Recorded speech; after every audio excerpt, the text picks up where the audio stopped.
What's going on, everyone? Jeremy here from the Quartering, and it would appear that Thor: Love and Thunder is inching its way towards profitability with about 300 or so million global box office after a week. I assume it'll cross the $400 million threshold this week, although Marvel has been accustomed to, the $100 to $200 million that they used to get almost automatically from China, but since they've kind of decided to, I don't know, refuse to edit things out, or if China has decided that they no longer want Marvel movies, it's complex the way the whole system works. There's no longer that guarantee. But what we do know is the new fans, the NU fans of the MCU, they're going to be triggered. They're going to be very angry. And now there's a battle over whether or not an emotional scene needs a trigger warning. That's right. A trigger warning for a Marvel movie. Now, definitely not the scene where half of the world's population disappeared. That didn't need a trigger warning. But this scene apparently does. Now, Thor: Love and Thunder's reviews are in. It's a middle-of-the-road Thor movie. Most people that have seen it have said, it was fine. And I accept that. Of course I accept that.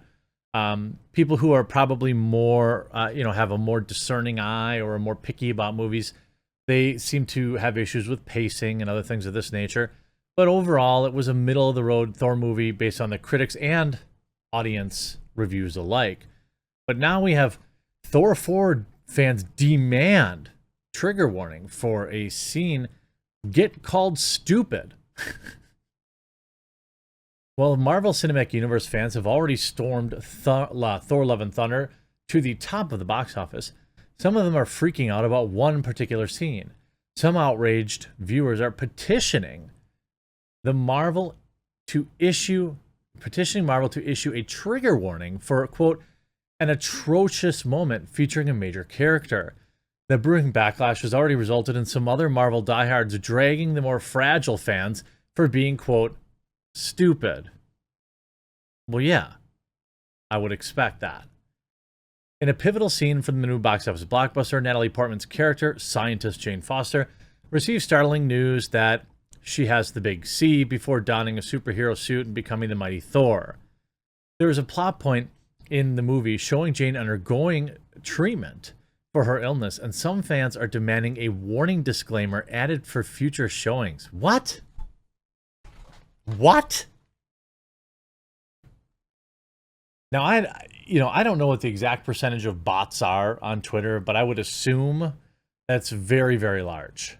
And these have to be bots. I can't imagine a take this idiotic.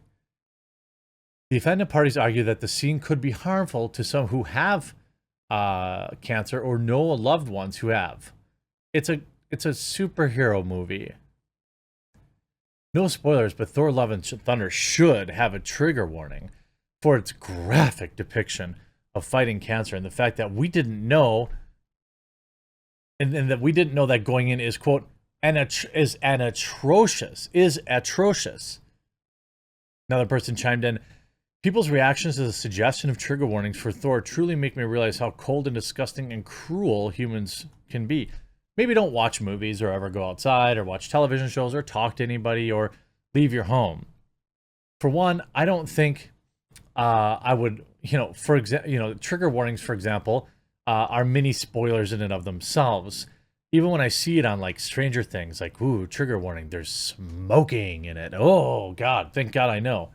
I don't understand. This is just another perfect example of one of those things that, you need to have, everybody, the 99% of people have to deal with because 1% of the people ask for it. Another fan pleaded, please stop misinterpreting and spreading misinformation. There are really sensitive issues that can trigger people. I panicked until I knew the context. Please. However, there were many other fans who were slamming other movie watchers for asking Marvel to provide a warning, calling them, quote, stupid. I can't think of a better word for it. Trigger warnings? Seriously? Are people that weak-minded that you can't deal with a dramatic scene? It's not like this is the first movie to do this. How stupid, one said. As a cancer survivor, I find this extremely stupid, a user wrote in response to an article about the trigger warning. One person warned, sorry kids, a movie studio is under no obligation to give you a trigger warning that spoils the film for everyone, just in case you have the internet. Read spoilers if you're that worried about it. I think that's probably a real example. A lot of the comments, cancer is a real part of life. Too bad if it offends anyone. No movie will disclose a major scene. This generation surely has a difficult time accepting realities and science. The soy is strong in this one. I have cancer and I couldn't care less. Actually, I think it's good as it highlights the reality of it. I mean, this is, modern Thor. This is modern Disney fans. I'm seeing Marvel fans. Those scenes hit hard. Fans are criticizing the studio for not alerting people. And by the way, that is a major plot point. It's not something that was floating around out there for everyone on Earth. Essentially, you would be spoiling a major plot point. Now, I suppose you could probably say it in, like, indirect terms, like it just features cancer in some way, shape, or form. But I'm not sure that people would actually not see the film over this. I think that what you have, as typical, people with very little control in their real life seek to control even the smallest things. And what's really unfortunate is it works. It works. Disney listens to these lunatics.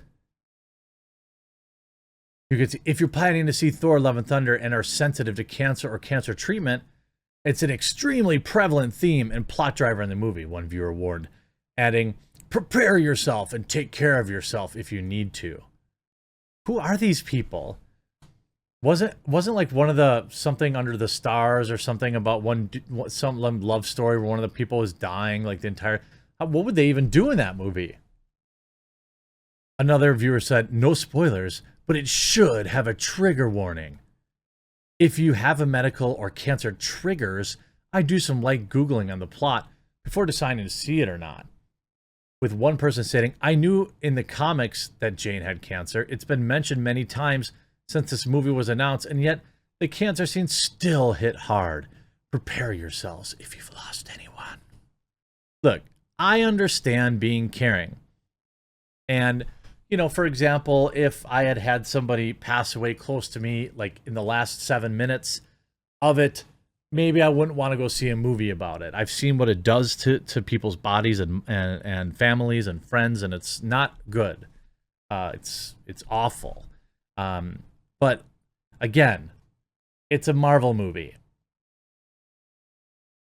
Do you want to just watch Sesame Street all the time? There are a lot of people that also praise the way it highlighted. Meanwhile, Waititi is getting criticized for highlighting and mocking the visual effects in a certain scene. From the new film during an interview amid claims that Marvel, quote, overworks its video effects employees, another film released this week, people are warning prospective viewers about Netflix document Girl in the Picture, are calling it horrifying and the most frightening thing ever. What? I don't understand.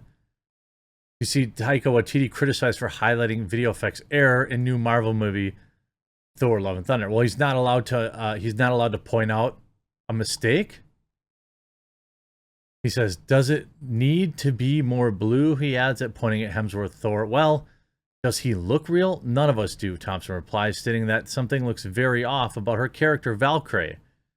Thompson then defends the video effects of Korg, continuing, but no, he changes hues, don't you think, in the light? Sometimes he's blue, sometimes he's a little more grayish.